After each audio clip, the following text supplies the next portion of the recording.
Hello busy buddies, ఈ చల్లని వాతావరణంలో కూల్గా ఐస్ క్రీమ్ చేసుకొని తిందామా? భలే ఉంటుంది కదా. అదేంటి ఈ పిల్ల ఎండలు మండిపోతున్న రోజులు వదిలేసి వానలు పడే టైంలో ఐస్ క్రీమ్ అంటుంది అనుకుంటున్నారా? ఎవరికి చెప్పుకున్నా బాధ, మా మమ్మీని బాగా ఇసికించి ఏడిపించి డీమార్ట్లో పాప్సికల్స్ మాల్ కొనుక్కున్నాను. రేపు ఐస్ క్రీమ్ చేసుకుందాము అని అనుకోవడం పాపం ఖచ్చితంగా ఆ రోజు వాన పడుతుంది.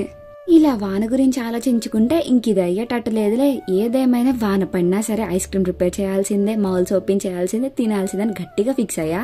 ఈ మౌల్స్ ఓపెన్ చేయడానికి ముహూర్తం ఇప్పటికి కుదిరింది. అయినా వాన పడినప్పుడు ఐస్ క్రీమ్ తింటే ఆ ఫీలే వేరు కదా, భలే బాగుంటుంది కదా. మీకు కూడా వాన పడినప్పుడు ఐస్ క్రీమ్ తింటాం ఇష్టమా? అయితే మర్చిపోకుండా కమెంట్ చేసేయండి. ఇంక ఈ ముచ్చట్లన్నీ కాసేపు ఆగి మాట్లాడుకుందాం. ఇంకా ఐస్ క్రీమ్ విషయానికి వచ్చేద్దాం. ఇవాళ మనం ప్రిపేర్ చేయబడి కస్టర్డ్ ఐస్ క్రీమ్. దీనికి ఫ్రెష్ క్రీమ్ కానీ మిల్క్ పౌడర్ కానీ ఏం అవసరం లేదు.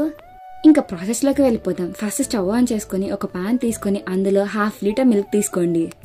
పాలు మరుగుతూ ఉంటాయి. ఈ లోపు ఒక చిన్న బౌల్ తీసుకొని 3 టేబుల్ స్పూన్స్ కస్టర్డ్ పౌడర్ తీసుకొని దానిలో కొంచెంగా మిల్క్ యాడ్ చేసుకుంటే లంప్స్ లేకుండా నీట్గా మిక్స్ చేసుకోండి.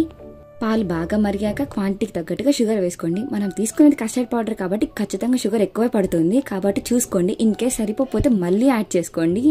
తర్వాత కస్టర్డ్ పౌడర్ మిక్చర్ మొత్తాన్ని ఇందులో కలుపుకుంటూ వేసుకోండి. ఇక్కడ నుంచి బాగా తిప్పుతూ ఉండాలి.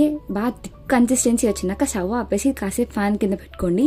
మొత్తం థిక్గా అయిపోతుంది. దాన్ని మొత్తాన్ని ఒకసారి బ్లెండ్ చేసుకొని ఐస్ క్రీమ్ మౌల్స్ లాగా వేసుకొని కాసేపు ఫ్రిడ్జ్ లో పెట్టుకొని, మనకు ఆత్రం ఆగదు కాబట్టి కాసేపు కదా అయ్యిందా లేదా అని చూడటం మానేస్తే 8 hours లో అవుతుంది అని అంటారు, కానీ అప్పటికీ అవ్వదు.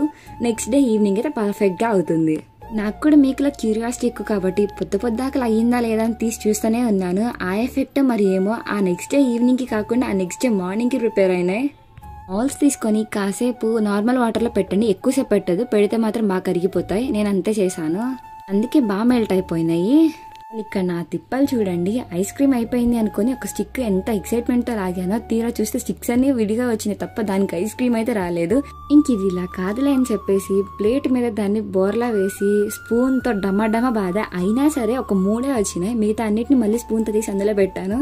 అనిగిపోయిన సమోసా టైప్ లో వచ్చినాయి. కొన్ని మెల్ట్ అయిపోయినాయి ఇంతలోనే. డ్రై ఫ్రూట్స్ వేసుకొని తింటే టేస్ట్ అద్దరిపోయింది అంతే. కానీ ఒకే ఒక్క బాధ ఏంటంటే పాప్సికల్లా రాలేదంతే.